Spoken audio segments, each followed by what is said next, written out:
In this training video, we'll be going over the work stoppage form.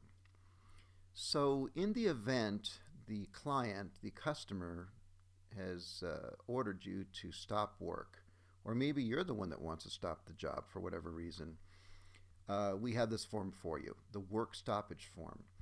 So you're already in projects.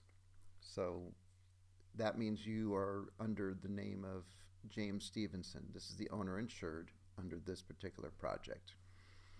And you would select this button, work stoppage, and that's how this form would pull up for you. So as I've always said in all the other videos, your logo always follows you automatically, your company information. It's labeled the work stoppage. It's a form.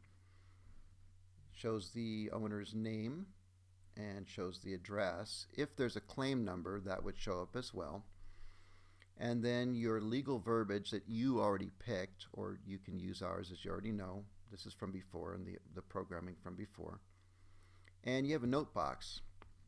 If you want to use that, you can certainly type in some information in regards to this work stoppage form. And most importantly, you want to get these signatures because you want to protect yourself. So for James Stevenson, the owner insured, this just popped up because I clicked on it, and this is where he's going to do the signature, and you'll click OK, and now it's the company's turn to sign off. Click on there.